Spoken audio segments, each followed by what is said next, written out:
Welcome to the Successful Home Inspector Podcast, where we discuss everything you need to know about home inspection from A to Z. Brought to you by Preston Sandlin and Home Inspection Carolina. We're here to share some success stories and some not so successful stories. Some things we can all learn from, and maybe, just maybe, we can help each other and raise the profession. So sit back, turn up the volume, and enjoy. Now, here's your host of the Successful Home Inspector Podcast, Preston Sandlin.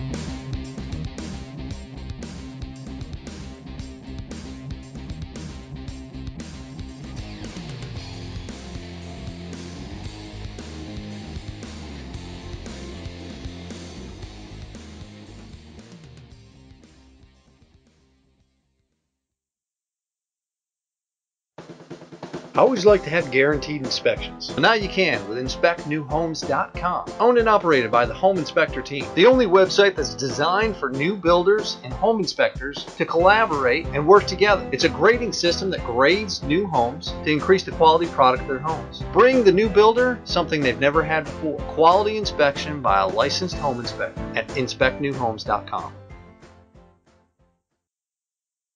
All right, listeners. Well, I have a special treat for you this evening, or whenever you're listening to it.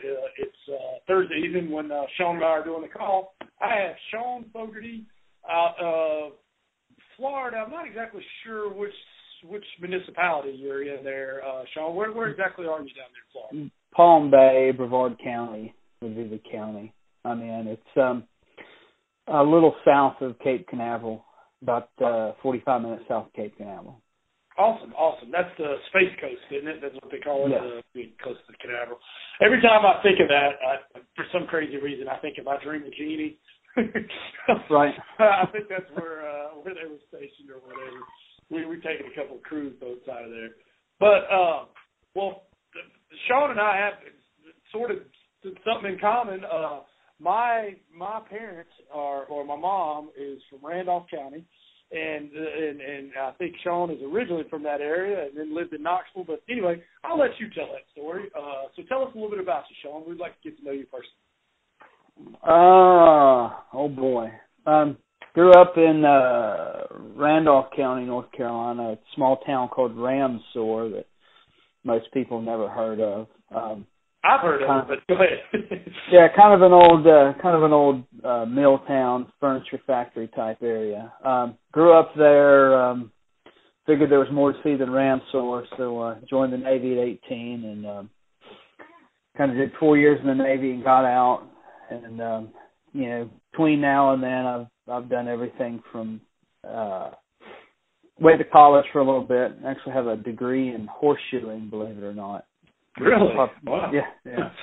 Yeah, kind of an odd degree to get, but did a lot of horseshoeing for many years, and did some construction, and kind of got into doing more construction and working on houses, and had my real estate license for a very short period of time, and I was going to use it to try to start getting into more houses and buying and selling, and when the market crashed last decade, I realized real quick that I didn't want to have to be a real estate agent, deal with people. It just definitely wasn't my cup of tea. So, right, that didn't last very long. And after that, we had.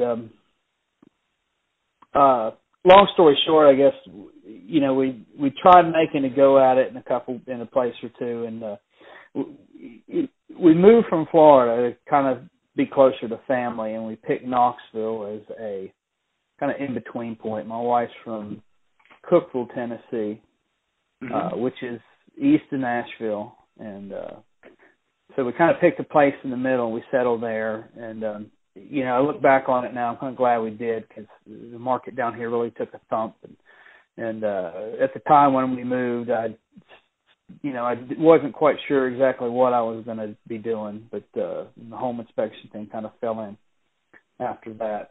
So that's kind of a brief history. Other than that, I've got a couple daughters, big age difference apart. One's 22 now, and the other one's 8. And the 8-year-old one's here at the house driving us nuts every evening. And, got an old useless cat and a old flatulent Jack Russell that lays around and sleeps. He lays under the wife's desk during the day and rips him. It's pretty hilarious. I'm not here to deal with it. That's good stuff, brother. Good stuff. All right, so you were doing inspections in Knoxville, but then you moved back to Florida, correct? And when yeah, I kind of lost my mind. Actually, I met my wife here in Florida. What's that?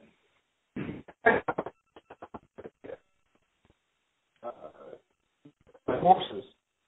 Yeah. Hey, Sean, you're breaking up a little bit there. Sean? Hey, Sean?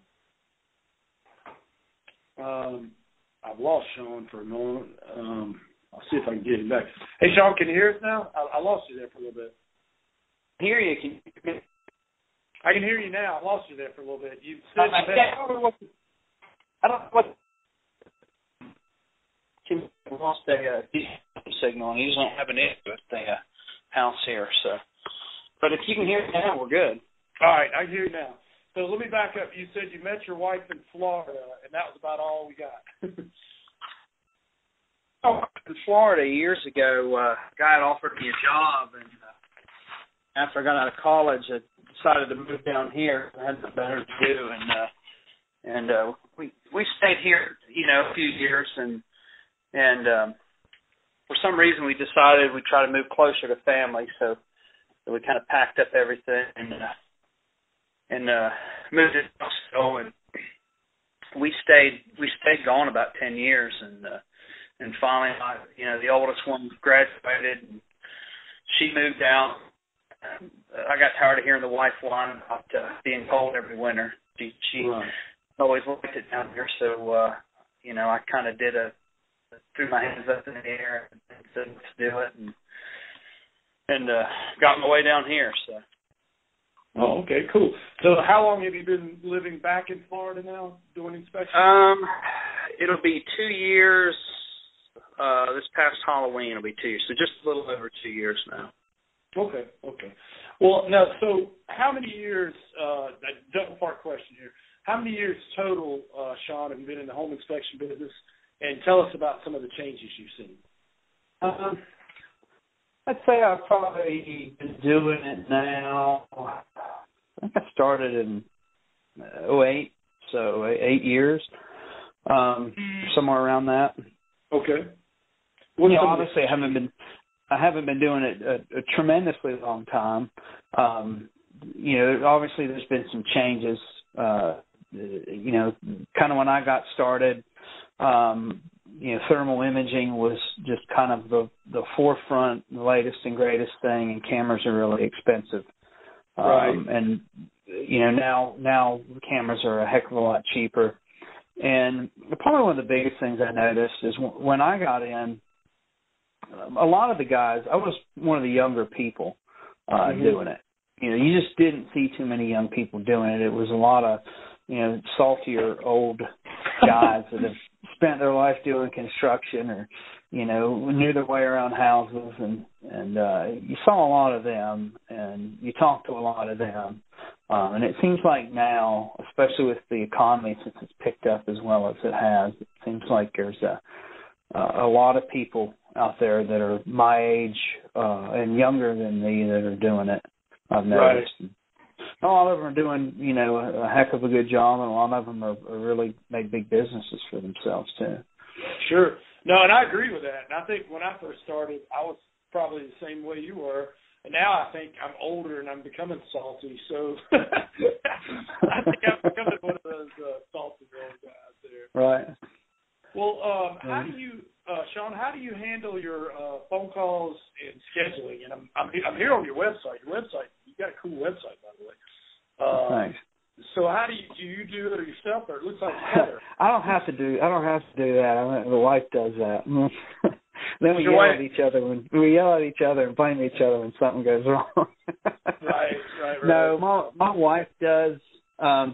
when you first start off, you're trying to do it all yourself, and you hear all these different opinions and see all these different people tell you different things. And actually, when I first started doing it, I was doing it part-time, and I was still shoeing horses. So, I remember standing with the door open on my shoeing rig at the time and taking down information to go do a home inspection the next day. So wow. I kind of broke it up because they didn't have the time to shoe a couple horses, and then because if I did that, I'd have to shower or something first. You're not the cleanest in the world when you're working with horses. So I'd kind of break it up. Well, this day I do home inspections, and this day I go.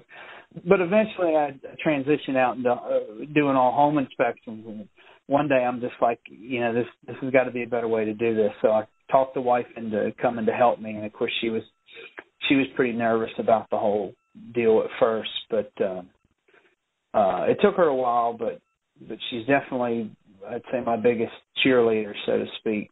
Now. Yeah. Works really good. But that's essentially, she does everything from marketing to scheduling to answering calls to appointments online, all the stuff that you don't have time to do when you're doing inspections. Awesome. No, I was right there with you.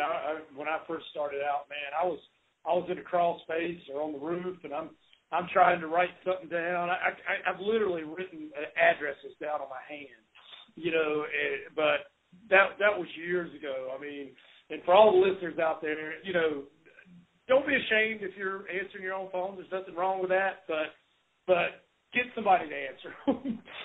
Yeah. That is the first step you need to take, whether it's your wife or an answering service or something. But get somebody to answer your phones. Yeah.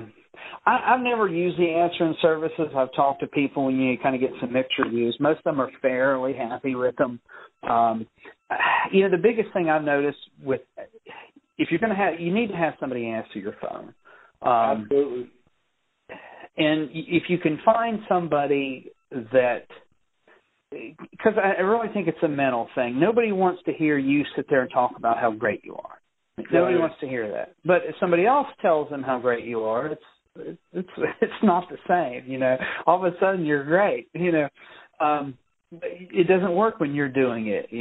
People call and I do this and I do that and I'm going to do this for you, and it's like, okay, next. And then you have somebody from an office that says, well, this is what he does, and kind of talks you up and I've had people say definitely, whoever you've got answering the phone, you need to keep her. She's golden. She does a great job. And I'm like, well, I said, she better. She's my wife. Yeah, you got her under contract. Yeah, so if she don't talk good about me, I'm in trouble on the phone. I hear you. Well, the other good thing about that, my wife, she can't ever complain about you coming home late or coming to come. She made your schedule. I used to say that. Like a lot of wives are mad because their husband had to work late or something. But like, well, you made my schedule, so you can't. Yep. They have a good understanding of that. Well, Sean, does your state have licensing? And are you a member of any associations? And if so, what are the benefits? Florida has licensing. I think they did it several years ago. In Tennessee, when I was in Tennessee, they had licensing as well. Okay. Other than that, organizations, a member of Internachi, probably need to join Savvy since I'm down here. I've been putting it off. I've gone to some of their meetings, and they've got a really good they do a lot of. They've got good meetings. They've got some good education, and I've been. I just haven't done it. I know.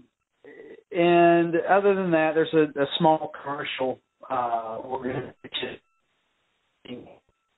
runs, and I'm a member with those guys too. Kind of the guys get some good information off them when you need it from time to time. Excellent. Well, along with that, kind of like with the organizations. Stephen Covey had this book out a couple of years ago, 7 Habits of Effective People. And I always tell this to my guys, and I said, one of the habits is sharpening the saw. Because people, they pay us for our information. So, every time we have a meeting, we do some education and stuff. And I said, we got to sharpen the saw, so to speak. Continuing education or self-education. What are there any things you do to sharpen the saw, or what do you do to stay up on the latest things and stuff? Lately, I hate to say I've been snack of haven't too much. Actually, to months before, I actually, because I had to do it for continuing education anyway. I don't do this windmill stuff, and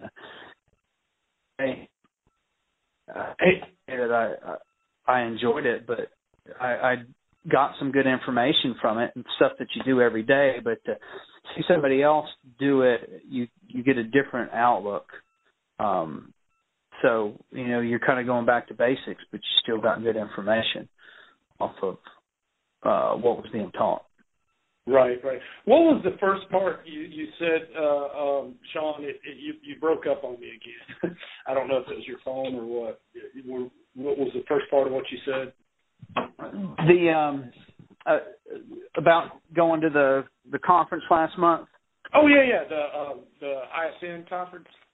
Yeah, that they did. I sat down and did the windmill 4-point class. That's stuff you do every day, and it's like, do I really want to sit down? But I needed a continuing edge credits anyway for the state. So, and Manny Gonzalez and John Shishilla and John Tremper did it, and Manny really did a good job on the 4-point, and you do it every day, and you think, well, it's just basic stuff. Why am I going to sit through this? But you still picked up stuff that you don't think about or a different perspective. So even going back to doing basic stuff, basics are important. Totally agree. It's one of the key things with a lot of stuff we do. It's get good at the basics. Yeah, blocking and tackling. I mean, I don't care how long you've been doing it. I mean, and you'll learn something from every new person. It's like when one of our guys goes through training, I want him to go with every other guy because you'll learn something different from each guy. Even though, what it might seem like basic stuff, but, if you pick up something, I mean, something could, save you time or save you potential lawsuit down the road. I mean, you can learn something from somebody all the time. I had an old guy tell me years ago, an old horseshoer. He said, "Son, ride with everybody else you can ride with." He says, "Ride with the crappiest guy out there." He says, because you're always going to learn something, even if it's what not to do. Exactly. You're going to learn something. George Costanza. If everything I do is wrong, then just do the opposite of what I initially think to do. That's it. Yeah, you always learn something. But other than that, with the sharpening the saw stuff, I've gotten into so many different aspects, not just home inspections. And I've done a lot of the thermal imaging certifications, classes, and you get into some commercial stuff, and you get into some energy audit stuff, and sometimes you feel like you're going in 10 different directions. And anymore, honestly, I've done so much continuing education, try to learn so many things over the years that half of the stuff that you've learned, or I've taken like all these different mold courses. I've got my mold license for the state of Florida here. Right. You've got all this stuff, but I stay so busy doing a lot of home inspections, I don't have time to use any of the other stuff. Right. Yeah. Sometimes you go, well, daggone, I sure spent a lot of time and money, but it's just talking about the changes in the industry. It's interesting to think about that right now. It's great right now. Business is hopping for a lot of people, but when I went in, it was at the height of the last recession, and a lot of guys weren't just doing home inspections. They had 10 different hats on to try to keep the wheels turning. Right. They had to find a way to make money, whether it was with thermal imaging or mold assessments or, doing construction part-time or whatever they had to do. There was guys that were doing all kinds of different stuff. And they were doing that because they didn't have a choice. They had to. Sure. But now, go ahead. I was saying now with the market picked back up as well as it has, you don't utilize half that stuff anymore. I don't anyway, because I've got so many people just wanting, home inspections. No, it's the same here. But I tell all my guys, keep all your education up because, it's good to be diversified. If the market gets bad again, we've got options. You know what I mean? So right.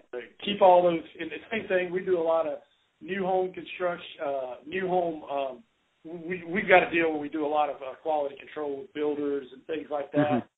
And there's pluses and minuses. It doesn't pay as well, but there's less liability, and it's more solid, and, it gets tough when you've got regular full-pay inspections coming in plus that, and I kind of tell my guys, dance with the ones that brought you, though. Try to do both, Yeah. And well, it's tough because you don't want to, it's like I don't want to drive across town to do something for $100. It's not, all that's going to do is screw up a half of my day or a third of my day, and I won't be able to. I'd rather just do two houses or, something big or, you know what I'm saying. It's sure. You like to help those people out sometimes, but it's like having to go back for re-inspections. The re-inspections are I hate re-inspections because it messes up your time slots. It's not much money, and the majority of the time, they didn't fix it correctly. They're never done right. They're never done right. It's like you go back, you're like, really? And everybody's pissed off. Everybody's pissed off. And they're like, now what do we do? I'm like, I guess you get to fix it and have me come back again. Well, who's going to pay for that? Whoever wants to pay me to come back. Oh, I know. Yeah, they never work out good, do they? No, it's rare that a reinspection but it's like you have to do them because here's what happens. I mean, I've had companies that didn't do re-inspections, and they would call me, and I was like, I don't want to do a re-inspection on somebody else's stuff, but because we do re-inspections, they would start calling us to do their full inspections because the other company won't. So it's kind of like a necessary evil, I feel like. But honestly, I tell them, I'm like, get it done by quality, reputable contractors who warranty their work. Because, like a roof, I mean, I can come out here and tell you that, okay, a repair has been made, but until it rains real heavy, you don't know for sure that thing. While we're on that subject, as much as I sit there and say that I despise the things, to be honest with you, their re-inspections are probably some of the ones I've learned the most on. Sure. Because there's so many aspects, you go back and it's just not like, I said the shingle's broken, fix it. There's all these different points to focus on, like what did I report? How did I report it? How did it get translated? What is the end result for me saying that this was wrong and it needed to be corrected? Who did it? Was it the homeowner? Was it a licensed person? And then, I hate to say it, but anybody who says they've never done this is full of crap. I've gone back out on a couple over the years, and you'll see something that you're like, was that there before? Oh, yeah. Was that there before? So you're like, wow. Even if it's something like a roof leak, it could have not rained for 2 months. And I had one of those one time. It hadn't rained in quite a while. And I went back out on a reinspection a month later, and it was raining that day, and there wasn't any stain or anything in the attic, no indication that would even begin to say that it was leaking. But I could see it slowly drip. And, I just told the guy, I said, well, you got a roof leak now, so I guess we get to add that to the list. So, it's one thing if it's blatantly obvious and you missed it, but there's some things that that may show up that you don't. I've never not gone back and learned something. So as much as I hate them, they're great learning experiences as well. No, I'm totally with you. Wait until you have guys and now normally 99% of the time it's the same guy who did the inspection that goes to do the re-inspection. But, that guy is going to the beach for the week or something. and they need the re-inspection. So I go out there and do the re-inspection. That sounds like a bad deal right there. Yeah, well, and I've got the report. I'm looking at it. I'm looking at that. But then I see something else, and I'm like, oh, God, tell me he got that on the report. Please tell me that's on the And as soon as I get back to the truck, I'm calling the office. I'm like, pull up the report. And I'm like, did he put this in the report? And most of the time it was there, but every once in a while. Yeah, every once in a while. Yeah. And I'm like, oh my God, we gotta do something here. Well, that's the biggest thing with people fail to realize. We're not, nobody's perfect. We try to do the best job we possibly can. And I'm sure the inspection I'll do tomorrow will far supersede the inspection I did on day 3. Right. That's just the reality of it. You're never going to find everything. Nobody's perfect. You've got good days. You've got bad days. You do the best you can, for what your abilities are, and you try to stay consistent. But there's always surprises. Well, and I want to say this out there to the listeners, too. Never badmouth another inspector. And here's the deal, Sean. I guarantee you could go behind me and find a couple of things that I didn't find on an inspection. And I could go behind you and find a couple of things that you didn't find. Now, hopefully, in both situations, they're like minor things. You know what I mean? Yeah. And then that's my spiel that I always give on when we do a pre-listing inspection. Because if you do a pre-listing inspection, another inspector is going to come in there and do the buyer's inspection. Oh, yeah. They find out you did it before, they're going to really look hard, too. Well, I said, here's the deal. 2 inspectors inspect the same house. If there are 4 major problems, both inspectors should find those 4 major problems. They should. I mean, there's a leaky roof, rotted band seal, something like that, foundation, they should find that. But their list of the more minor problems are going to be a little bit more subjective, and, you probably got 2 or 3 I didn't have, and I probably got 2 or 3 you didn't have. You know what I'm saying? Or maybe more.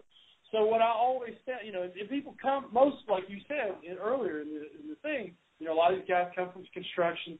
Maybe one of them was an electrician. Maybe one of the guys was pest control or did mold remediation. Their area of expertise is going to be a little different. But what I always tell people is, it's subjective. It's like we're going out and we're trying to find as many needles in those haystacks as we can find. Now, hopefully we all found the same 4 big needles, but those little needles will be a little bit different. And I always tell people on a pre-inspection, if they find something that's big or a big safety issue that I missed or one of my guys missed, we'll refund your money. But if it's minor, and when I say minor, less than $500, not a safety issue, rubbing doors, sticking windows, something, and those things can check. But if you miss a rotten band seal, we need to refund your money. And it bothers me when there's a lot of good home inspectors out there. I think all home inspectors are well-meaning. Obviously, some have more experience than others, but I think it's a mistake to ever badmouth another home inspector because it makes us all look bad. Would you agree with that? Yeah, I would. It's just don't do it. I wouldn't do it in front of my colleagues, definitely. It's really not the best thing to do. But that stuff happens, unfortunately. Yeah, the real challenge. I've actually had this happen a couple times. So I've had people want me to come back and inspect homes after they closed. Mm-hmm. Because I had one lady, her neighbor gave her my inspection report, and she was like, "What is this? Why didn't I get this?" So she called me, and she wanted me to come inspect her house again because she didn't think she got a very good job. So that's a tough one. It's like, okay, do you here you are about to worry you're going to throw somebody else under the bus, and by the same token, you got to go do your job too. So, yeah, I try to stay away from every once in a while. You try to. In a couple cases, a lot of it was they were expecting more than they. One of them, the guy did a fine job, but she was expecting more, and he he didn't do anything wrong. She just thought in her mind she was supposed to get more than she got. And, you know, some of the stuff she was really making a big deal out of it was nothing. And I think after I chatted with her and said, look, this isn't anything. Sure. This is silly that you can lose sleep over this. It's like a $20 fix. Just fix it and move on with your life. You know, and she realized it wasn't so bad after all. Absolutely. That's a good thing to do. And I try, I'm like, I mean, you know, and you know, somebody's not going to be happy with yours either someday. And, you know, and I just, you know, I think we all try to get up and do a great job. And the ones, I always feel like the ones that don't do a great job, the market will filter them out. I mean, eventually they can't stay in business, and I don't know. That's all I got to say about that. Sometimes I wonder. Yeah, sometimes I wonder, when we're on that topic of conversation, it's something that dawned on me years ago. It's, you know, you sit back and go, how's this guy still in business? You know, how are they still in business?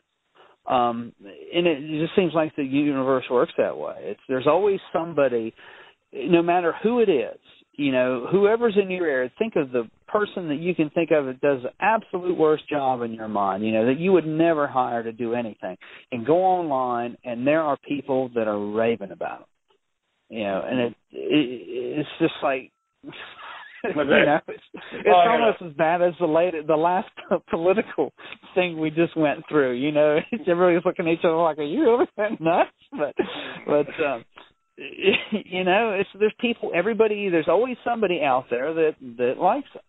So, you know, in some strange way, it seems to kind of provide everybody with some business, so to speak.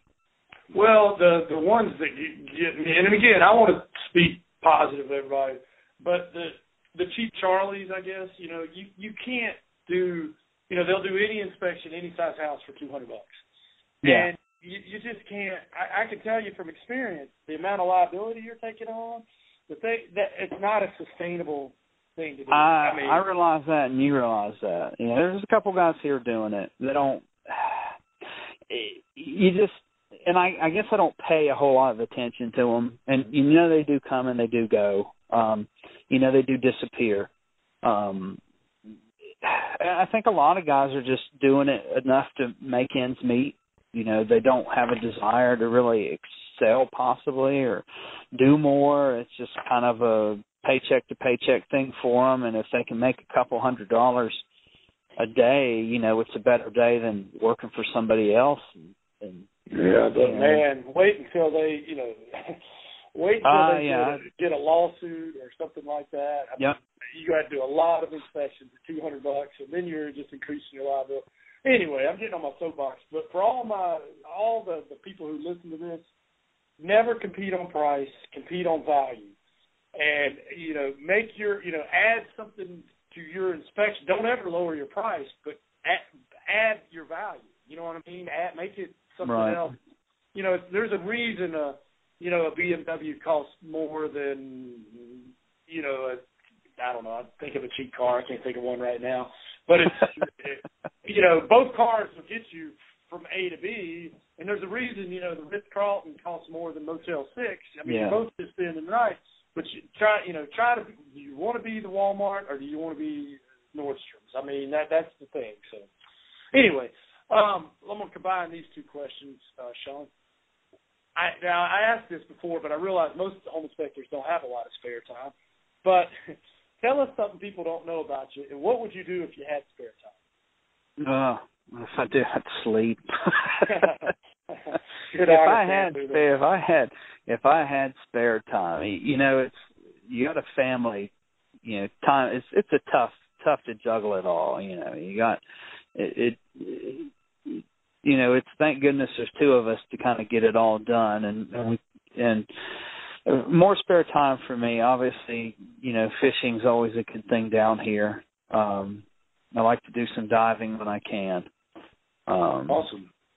Duck hunting season's coming up, so I'm going to try to at least get the boat wet a couple days here coming up to see if I can have any luck with that this winter. Awesome. Well, Sean, you know as well as I do that if you do enough inspections, you're going to have an unhappy camper. How do you handle an unhappy camper? Do you have a process? What's that look like? I don't ever get complaints, Preston. No. It's funny. I've heard you ask this question to other people too. People think they get a complaint, someone just calls and it's, you inspected my house and this. And every time I've ever had a complaint, it's not like that. A lot of times they're very coy about it. I had, and knock on wood, thank goodness, I've never had any really major. And part of that, I think, may be because of, hopefully by the way I write reports and how I document as much as I can. And I imagine for every complaint call you do get, I can't imagine how many of them out there that don't ever call you that are upset or find something or don't think you did it. A lot of people, it's not big enough for them to call and complain, but they're never going to use you again, so to speak. Right.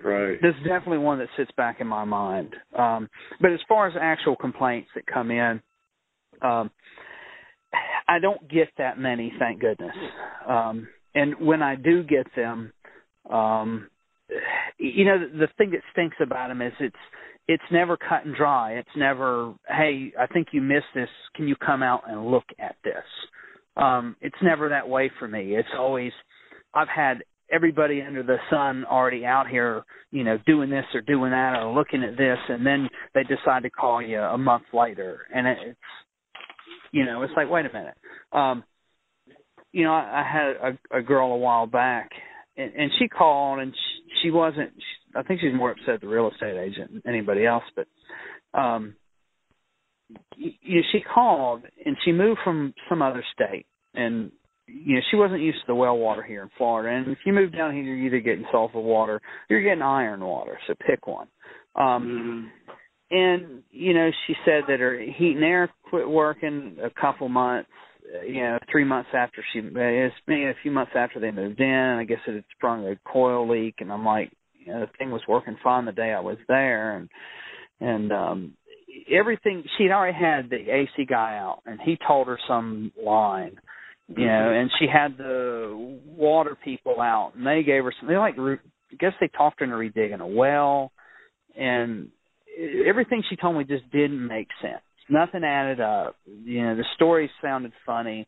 It's like, why would you redig a well on the other side of your front yard when you're getting the water from the same stinking place? It just makes absolutely no sense. She tried saying the well casing had been cracked, and I'm like, I got a picture of your well casing right here. The pipe's straight. There's no bending. It's not crooked. She thought, well, maybe the sellers might have backed into it when they were. It's kind of weird. So, as much as I would have liked to have helped her, she'd already put the cart before the horse.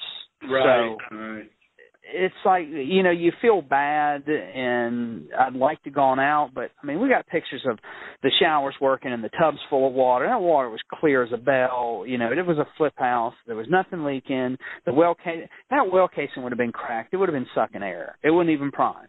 There's no way the well would have even primed if the pipe would have been broken off. And it's like, why didn't they just, it was a piece of PVC, why didn't they just dig down a foot and glue the pipe back? So that that's the kind of stuff I get. That sounds like a contractor took advantage of them. Is what it sounds like. Well, that's what I think that's what happened on that case. But you'll never know. And the thing that stinks about it is when stuff like that happens, no matter what happens, they're still going to have a bad taste in their mouth. Even when it's nothing you did wrong, they could still have a bad taste in their mouth. I had a guy call one time, because his furnace was a piece of junk, and it was all this stuff was in his report. He never told me how old it was and that it was this. I'm like, you got your report in front of you? Here, let me email it to you. Never heard back from him again. But when I do get them, I try to go and see what exactly the deal is. Because I did have one, and here's another perfect example. I had a guy buy a small house here, wood framed. Baseboards had termite damage. And when you see termite damage in the baseboard, it's tenfold behind the walls. Right. And it was in his report, you've got insect damage here, and here. every time I see termite damage in baseboards here, I automatically say, destructive inspection advised. I don't know what's behind the walls. If you've got it in the baseboards, you very well could have, structural framing damage. We advise you to remove some drywall to make sure. Well, I think the seller, who was a real estate agent, ironically enough, pulled the baseboards off, and somehow they said, it was just the baseboards. So the guy never did what I told him to do. And almost a year later, he decides to remodel his bathroom. Guess what he finds? Termites. Studs. And on top of that, a lot of this old wood siding, this T111, they'll usually cut it in half, and they'll put it back up with, the stuff at the bottom rot. So they'll cut it in half, put it back up, and run a trim board across.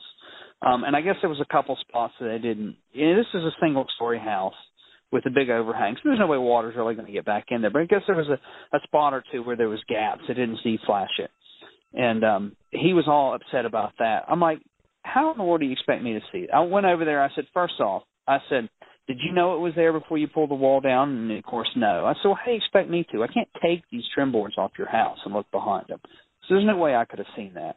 I said, secondly, here's your report. Here's the page. I actually printed the page off and took it. And I was nice to him. And I said, I noted every single one of these spots in the house, and here's what I told you to do. And when the conversation was done, he actually shook my hand. He was thankful. And then what ended up happening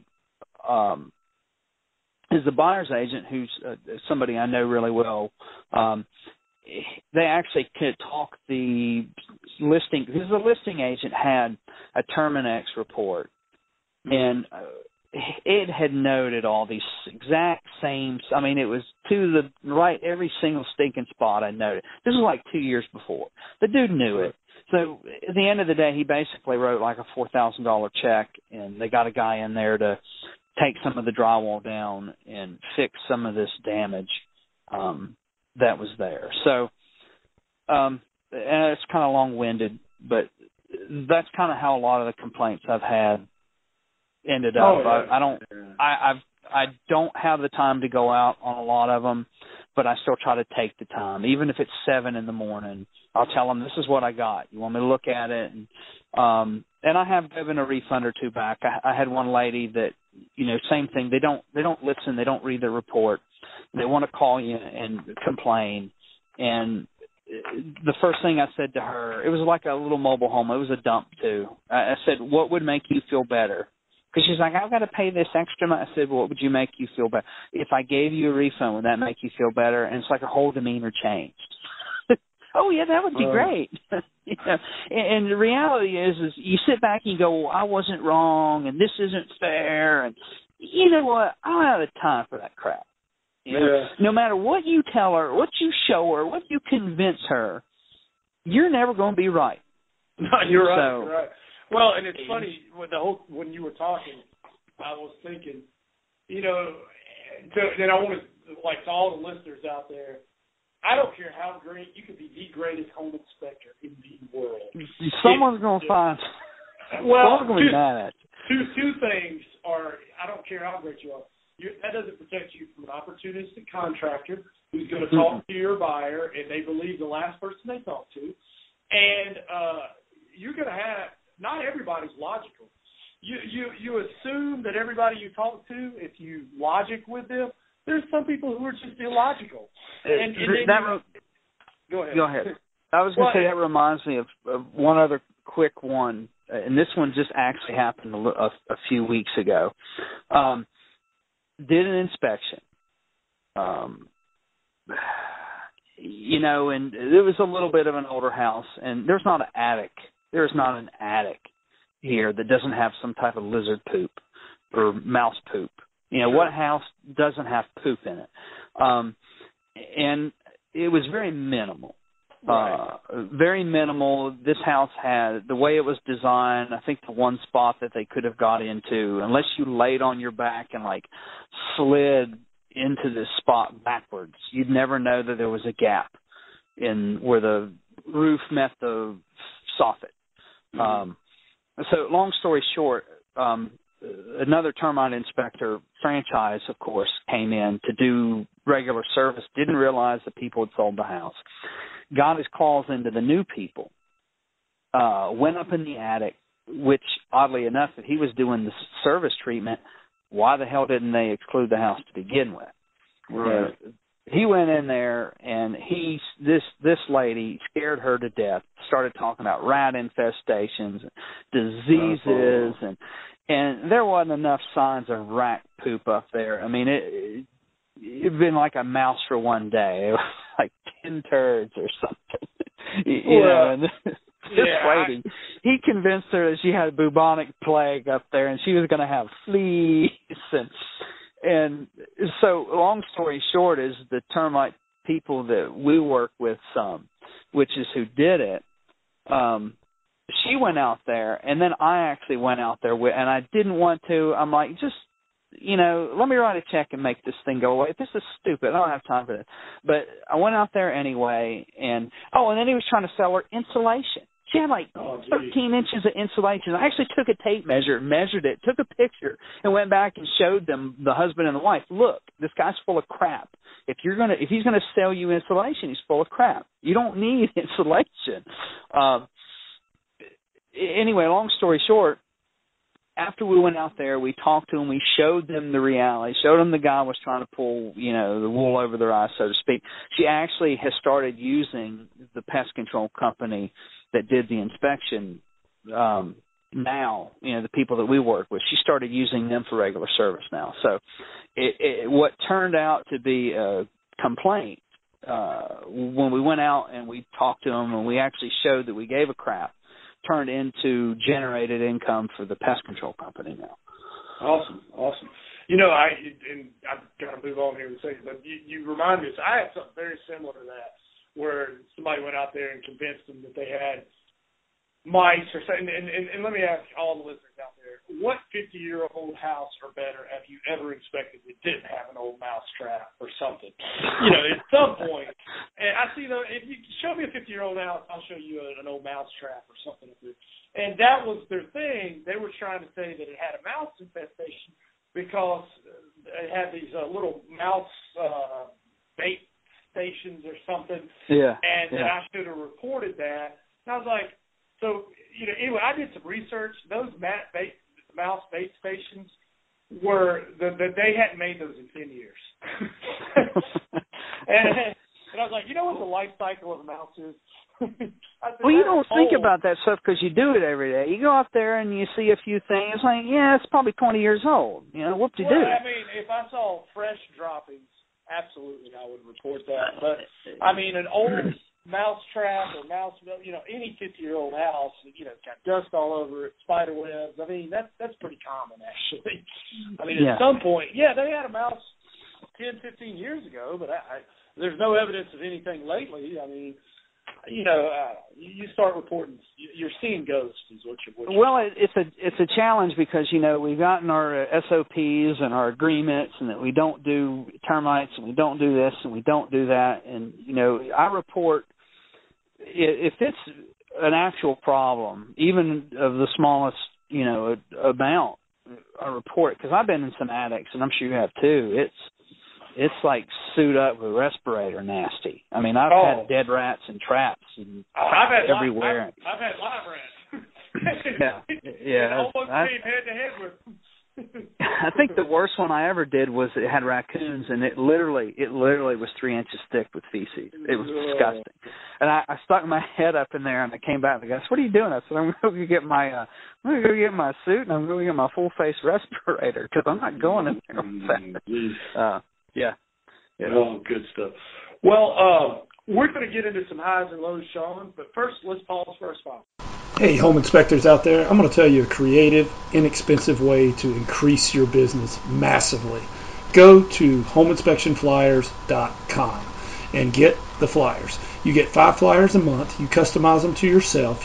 They're turnkey, they're creative, and it's $29 a month for 5 flyers. That's less than $6 a flyer. And they are done by yours truly, Preston Sandlin, and I am a creative guy, especially when I don't take my medication.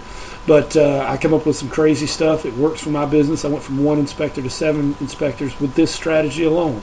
So again, for $29.95, you get 5 flyers. I do 1 per week. I send them off to get copied on the internet. I can get them for about 7 cents a piece, and I put them out in the boxes when I do my candy run. Works fantastic. HomeInspectionFlyers.com. Thanks. All right. Well, I am here with Sean Fogarty of Fogarty Home Inspections at Melbourne area, Florida. Yep. Get that close. Where they had the ISN thing. You didn't have far to come for that.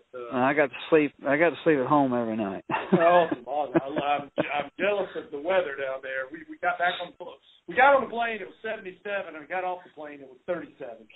Well, it's good this time of year, but summertime's not so friendly. Yeah. Oh, I'm sure. Well, Sean, tell us about a time when you failed. Take us there. What'd you learn from it? In home inspections or just in general? Well, probably home inspection. So I got some stories to tell you in general. Yeah. I guess I really haven't terribly failed with the home inspection thing, but I guess smaller failures early on are just lessons learned, so to speak, on what not to do. Honestly, sure. one of the biggest things I think that is good advice is just keep your mouth shut. And that's hard for me. That's hard for me to do because I like to talk. But you just keep your mouth shut, because I learned early on I would, talk to sellers or show the seller something, and oh God, they'd get wound up. I didn't know about that, or why are you finding all this stuff, or I've stuck my foot in my mouth a few times. You say something, I don't think something's right with this, and then it dawns on you because you're just a bonehead, and you're new at it, that it really wasn't an issue to begin with. Well, now you just said something stupid and you made yourself look stupid. Right. Well, go ahead. And the other thing with keeping your mouth shut is you're going to have buyers that are going to follow you around, and they might show up halfway through, or they might show up the whole time, and you used to kind of blab about this, that, and the other, and I learned to keep your mouth shut because it's interesting. Most of the time you haven't even got there yet. Have you just see this? What about this? What about that? But once or twice, someone's pointed something out. They'll say, "What about this? What about this?" And I just look at them and go, "Well, let's go see what you're talking about." And you'll go out there and sure enough, I think I had a buyer in a crawl space with me one time. He said, "What about that cracked truss or cracked floor joist?" I'm like, "What the heck are you talking about?" And I didn't see it because it was right above my head. Right. Last place you're going to look is right above your head. But he could see it because he was back behind me. And it's like, okay, well, there's a cracked floor joist there. I guess we need to fix that. Sure. Well, and on that, Sean, I always tell my guys, nobody, and like you said before, somebody says they know everything to lie. Nobody knows every code. Nobody knows everything off the top of their head. But what you will do is you inspect a lot of houses, and when you see an anomaly or something you haven't seen before, or something that, that doesn't look right. I'm not so that vent. I don't know what the exact specs are, but that vent is awfully close to that window, or something. But what I always tell my guys is, here's what you should do. Just say, I'm not sure about this. I'm going to research it and get all your measurements, your, model numbers, whatever it is, all the data you need to go research it. And I said, right. it may be fine. It may not be. I'm not exactly sure, but I will find out. By the time the report comes out, because we do the report that night, I will have it for sure. But the thing you don't want to do is definitely say it's wrong or definitely say it's all right when then you have to, like you said, go back and you're like, you know what? Yep. Or especially when you say it's wrong. And then you do some research and you're like, you know what? That particular event can be there because of something, you know, or the way it's been. And you look like an idiot. I said, you know, and as soon as you get off out of that inspection, whatever, call your buddy who's an electrician, call the code. We can call the code, get an interpretation, send them pictures. And then, you know, you don't look bad. You know, give yourself a back door. Say, you know, I just see something here I haven't, or that I don't normally see. It might be all right, but I don't know. I'm going to research it, and I will have an answer for you by the time that report comes out. And that way, you don't look bad either way. You know what I mean? Exactly. Yeah. Yeah. Well, Sean, on the other end of the spectrum, not of a moment when you failed, but if you had a come a long way moment, or felt like, you know, like, wow, you know. I guess the one thing I can reflect on is, I guess I feel pretty decent about starting over here, just as an accomplishment in itself, because, I mean, we literally burned the ship, so to speak. Right. You know, I did have some money saved up, which is important, but you see, they say you need 3 years to start business. Well, I definitely didn't have 3 years. You know, when I say we burned the ships, I burned the ships. We sold everything. Neither one of us had jobs. You know, had a daughter to take care of, 2 houses, 2 mortgages. You know, when I came here, we had to hit the ground running. There's a lot of things that contributed to the success. You know, in all honesty, I've had the best year I've ever had in home inspection, period, this year. And I think a lot of that's because the market's doing as well as it is. But there's a lot of competition here, too. Right. And I never imagined I would have done as well as I had 2 years ago when I started. But, you know, between the wife and I both chipping away at it, it's worked out really well. Awesome. Sean, do you have a favorite book you could recommend to our listeners? Well, I quit making Playboys, so. Did they quit making it? I didn't know. They didn't quit making. I'm sorry. They I think they quit doing the risque ones. They went to more of a Maxim type swimsuit. Okay. Favorite books, I kind of like some of I enjoy the old Law, Success in 16 Lessons. I do a lot of audio. If I'm going to do books, I like audio books. You know, I kind of got into a kick lately, doing a lot of YouTube stuff. Because there's a lot of good videos, too. I'll get up in the morning. I like to try to get up, we both get up pretty early.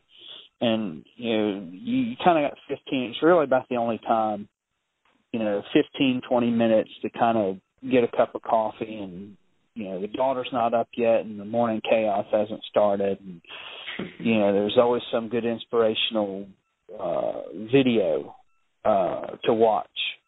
Sure. Something motivational, something inspiring, something to help move you forward in a positive manner, so to speak. Good.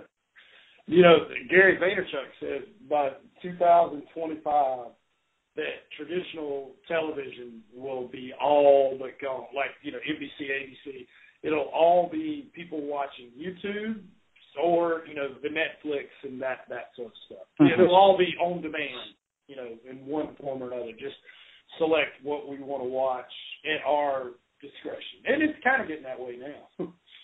Right. Well, Sean, we talked a little bit about some of the changes.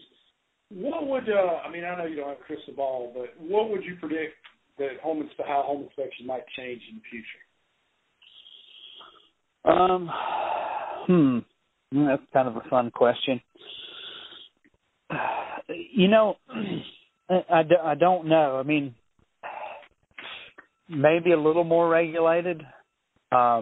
If anything, I would say that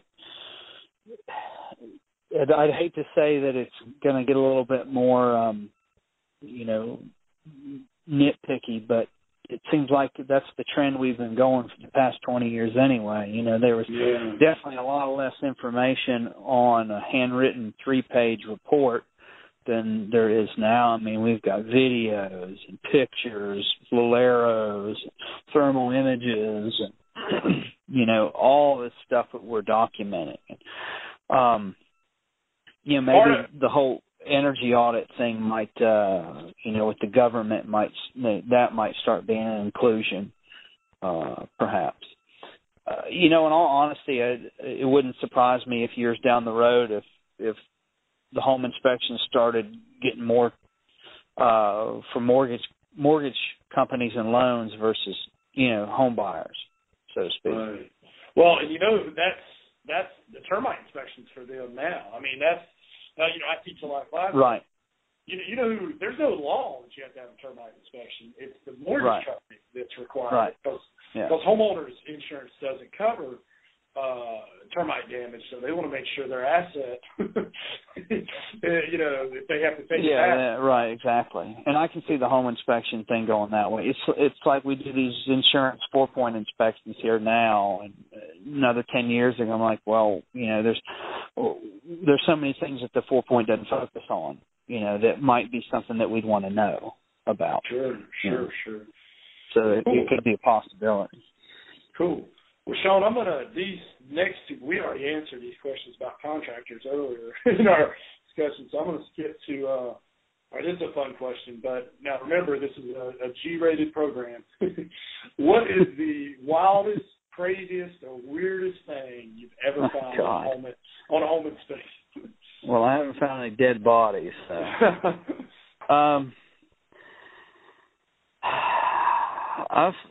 You find weird stuff. I always joke around. I said, inspect these apartment complexes, and it's never the real pretty girls that leave their dirty underwear in the middle of the bathroom floor. It's always the chick that weighs 350 pounds. At least. I don't think dirty underwear would be either one of those. Yeah. It's like the underwear doesn't cover one floor tile; it covers 6. You find weird stuff. I found a bong one time. I think a kid was hiding it from his mom. I actually pulled insulation away from a band board in a basement and looking for water damage, and found a bong instead. So I laid it on the floor of the basement thinking, well, there's a 50% chance this kid's going to find out if his mom or daddy does. So we'll see if the odds are ever in his favor. Well, you should test it, see if it's performing the function for which it's intended. Of course, people don't put their personal toys away like they should. Right. I found my guy sends me pictures all the time out in the field. Yeah, I found a penis pump in a ski glove up in the attic one time. I'm gonna have to what the hell is this? I didn't touch it, thank God. I got up in the attic and realized, I started cackling. And, of course, the gal that was buying the house, she had a sense of humor. So she said, what are you laughing at now? Because it was an old house, and that's not a lot of problems. She said, what else is broken? I said, you got a sense of humor? She said, yeah. And I kind of nudged it out. It was right at the attic hatch, like someone had stuck it. I nudged it out with my foot. When it hit the floor, it kind of popped out of the ski glove. Oh, and I could just hear the whole Austin Powers thing. That's not mine. But I'd say the worst one I ever had was this older lady had left all her toys. The ground fault outlets were in the cabinets. It was a big fancy house out on the lake, and I opened the cabinet door to reset the GFCI, and there was some stuff in the way. Oh, boy. And I'm like, nope, not resetting it. They'll figure it out when they don't have power in their bathroom. And I wasn't going to go downstairs and say, ma'am, could you move your thing so I can reset this ground fault receptacle? So, oh, boy. Wow. Yeah. Goodness. Well, Sean, do you have a training or internet or a marketing resource you'd be willing to share with everyone? Something you found, an app or something? Nothing off the top, nothing, no golden ticket, so to speak, off the top of my head. Of course, there's a lot of good training out there, and good resources, good apps. So much of that stuff is available if you're doing inspections. Nice little pitch gauge app that helps measure roof pitches that you can put on your phone. That's handy. What's the name of that app? Dominique was saying. It's called Pitch Gauge, is what it's called. Pitch Gauge. I don't know how accurate. I don't know exactly how accurate it is. I used to have one of the old, archaic angle measuring things, but after you do it so long, you kind of get, you pretty much kind of do the old eyeball and know if the roof's really not up to slope or not, so to speak. Yeah, he was showing us a pitch gauge app and then bubble level app. Kind of cool too. Yeah, bubble level app. There's some neat level inside app. Level too.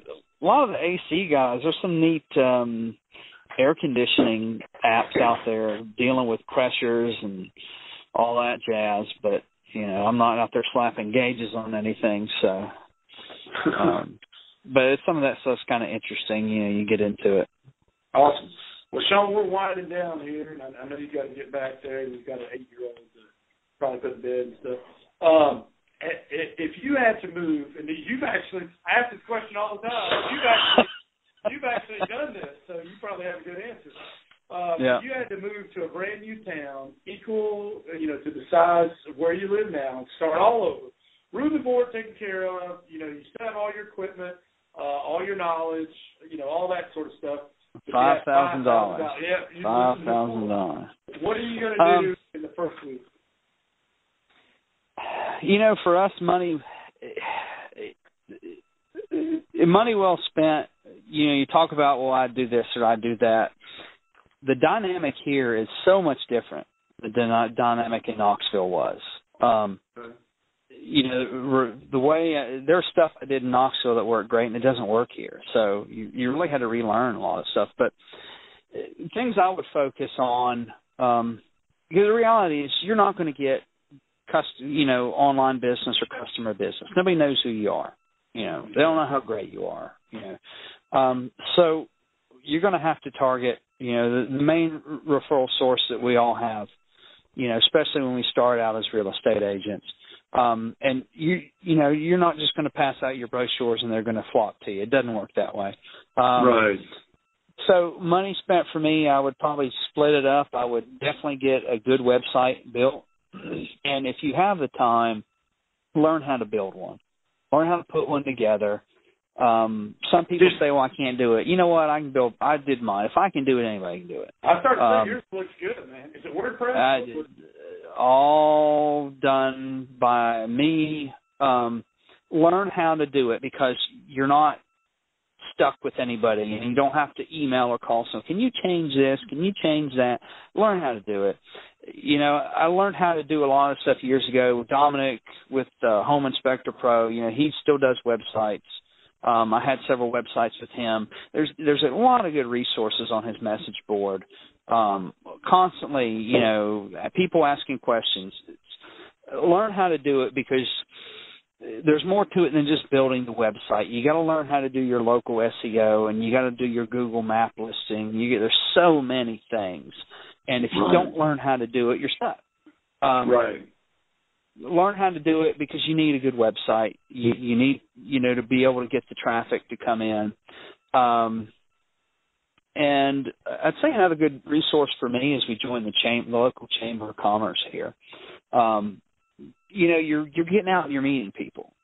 Right. And that might be hard for some people to do, but you just get over it because, it's part of this business. It's just not, I'm going to go do home inspections. You need to learn to communicate, talk to people, to meet people. There's so many different aspects when you do a home inspection. It's just not, there's a lot of different hats, so to speak. So, and the Chamber of Commerce is inexpensive. It's usually $200-$300 a year, plus, they have all these different events and ribbon cuttings. And I don't get to do it so much anymore. But when we moved here, it was definitely money well spent for us. We met a lot of people. We got a lot of contacts. We started getting business from it. Then there's other networking groups too. I did the BNI thing. I'm not a huge fan of that, but and then of course your basic marketing materials. You need all your basic marketing materials to pass out. But another thing that works well is, here you can join the board of realtors, and right. Your associate member, they'll let you sponsor classes. If you're going to do that, don't buy them a box of donuts. This is tacky. You know all about. We've had them call us before and say, so-and-so can't make this one. Will you come? Or had people say, thank you, we're glad. Go to Publix, buy some decent stuff. Try to buy a little bit of, some bagels and some fruit and break it up a little bit, because not everybody wants to eat donuts. But we started hearing that. So I know I'm kind of off on a tangent here with that, but those are the things that we kind of did when we first got here. Get involved in your community, spend a little money with that, spend the money on a good website, spend some money on marketing materials, and you got to get out and you got to meet people. And then if you have never done this at all, not to try to, but sign up for one of these organizations. A lot of them have good continuing education. Obviously, I'm a member of Internet. There's stuff that's helpful for me for continuing education, but if you're really completely brand new to it, you can sit there for hours and hours on end with just the basics that they have for, their continuing education classes. And that's, while that might not be marketing, it will help improve you so you can do a better job. Because the other thing too is buy good software if you don't have software, because your inspection report is your business card. Right. You're giving that report to how many people each time you do an inspection. Right. And if you go to some of these other resources, these inspection forums, you can spend all night looking at people's websites. You can look at their inspection reports. You can see how they do it. Look at who's successful. Look at what their report looks like. Look what they're doing. Look how they're doing it. You can learn. You get a lot of business from your inspection report if you have a good report and impresses people. Awesome. Like I said before, the lady that got my report, a neighbor gave it to her, and she's like, and she was all offended because she didn't get the same damn report that her neighbor got, so she actually hired me to come do another inspection. That speaks volumes to me. Yeah, so that's the for marketing. That's the if I was going to spend money, you use the money to meet people. Because just go into an office and hand them a business card. It's just, here's my brochures and my business card. They don't care. They don't know who you are. They're not going to do anything for you. They're going to throw your crap in the trash half the time because they don't know you. Right. And there's other people that talk about buying, the whole candy thing or cookies. Where I think when we got here, it was around Thanksgiving. So I think when the wife went in, she, bought some small things of cookies and stuff from Publix, a few other things. And when we would go to these offices, they're not nearly as likely to throw you out. And here's the other thing: if you can pay somebody else to do your marketing when you're starting up. Pay somebody else. Pay a nice, friendly lady to do it, because home inspectors aren't nice, friendly ladies. They're salty. They're salty, like you said. They're not nice, friendly ladies. We're grumpy. We're grumpy, and we have no personal skills, and we're good at inspections, but the girl at the office desk doesn't want to see you. Here's my brochures. send the nice lady. She'll, they can talk about stuff, and that works. You build a little rapport. They're not nearly as likely to throw your stuff out. And I hate to say, with the whole marketing thing, it's a lot. So much of it is just getting to know people. Right. I had a real estate office.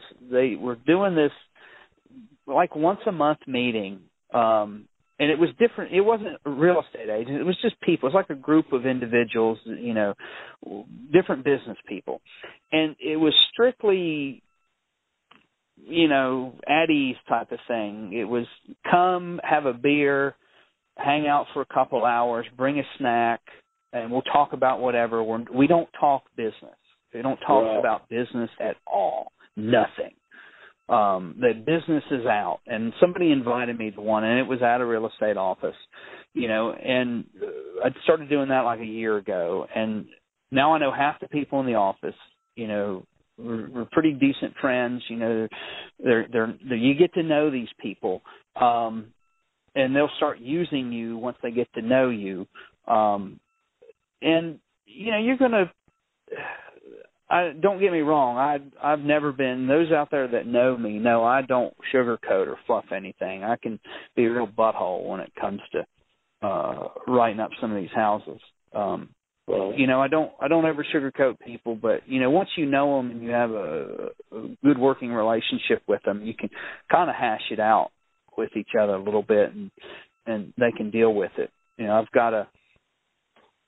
got one real estate agent that uses me a tremendous amount, and I actually met him at a chamber meeting.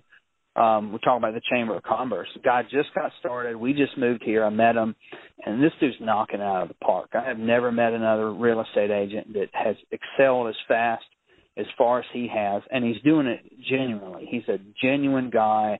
He's not out there to, just to screw people over to take their money. And I have given him some real steamers. I didn't just hand him a report. I handed him a pile of crap. Here you go, have fun with this. And the dude makes it work. So, it's not just I can destroy a house, and he's figured out. No, don't get me wrong. There's been one or two. I had one with him, and I wasn't there 10 minutes. And I'm like, well, I asked for this house, and he told me, I'm like, dude, this thing's got way too many problems. Here, if the roof is bad, if you can't even get a few years out of the roof, nobody's going to give you insurance for it. Right. It's like you need a new roof. So anyway, hopefully I didn't get too off kilter with that. But no, that's good stuff. Good stuff. Well, Rashawn, I'm going to combine these last two, and I want to add back up on something you said. Don't ever bring donuts. For all the listeners out there, don't ever take pork barbecue to the Jewish Community Center. Don't ask. There was a class, and I didn't think about where it was. And certain religions don't eat certain. Yeah, that wasn't one of my better days. So anyway, that's anybody who wants to hear that full story, buy me a beer at a conference, and I'll tell you, it's. What is it? Tragedy plus time equals comedy. It's funny now, but it wasn't funny then. Well, Sean, I'm going to combine these last two, and this will be the last question. Is there anything that I should have asked you that I didn't, or is there anything you'd like to ask me? Tough. Nothing that I can think of, Preston. I know I've kind of jabbered on here. Hopefully. Good stuff, man. They got some good. There's so many other things that maybe a final thing for me that I can focus on. Of course, the older guys have been doing this long, if not longer than me. Sure, they all know this, but like I said before, if you really want to make a go at this, you got to, the thing for me, I think that's been helpful for me. Everybody's different. Is learn your job. Right. How many nights I've sat up fishing through code books, and reading installation instructions, at 11, 12 o'clock at night because I wanted to make sure that something was done correctly. We talk about cheap Charlies and everything. I think really the thing that separates, because when people get a home inspection, even at $200, they don't know they got a bad one. All they know is, here's what he found. This is what I found wrong with your house. Well, anybody can see that there's rotten wood on the side of the house. You're just documenting that it's there. But it's a different story when you've got, stuff that's not installed correctly, and people don't know that. They don't know that you shouldn't put a furnace and a gas water heater and a gas dryer in a room that's a 9x8 with a door that you can close with no fresh air. That doesn't work. But learn your job. And be good at your job, because, not everybody out there is going to be the best at their, and that's something that I continue to strive for. I want to keep getting better at my job, because, knowing your job and having accurate reporting, that's another huge thing. Make sure when you report accuracy. Right. Because I can tell you there's been a time or two, once or twice I've about stepped in it. And it wasn't because I didn't report the problem. It's the way I did it. And so much of that gets lost. We write these diaries sometimes for something that's wrong. That doesn't get translated over. They write out their repair contingency, and it's a one-liner. Sure. And that's something else I learned. Learn your job, learn to be consistent, learn to be concise, and don't write a stinking book when you do this stuff. Learn how to pass over the information in a way that a home buyer can understand it. Right. Not to dumb it down, but and that's another thing I said. When you read through all these other people's reports. I've seen reports. These guys are great home inspectors, but it's like where do I begin to try to understand this? There's so much technical stuff in here. No homeowner is going to have a clue what they're getting. Right. So try to convey as much as you can in as little amount of words.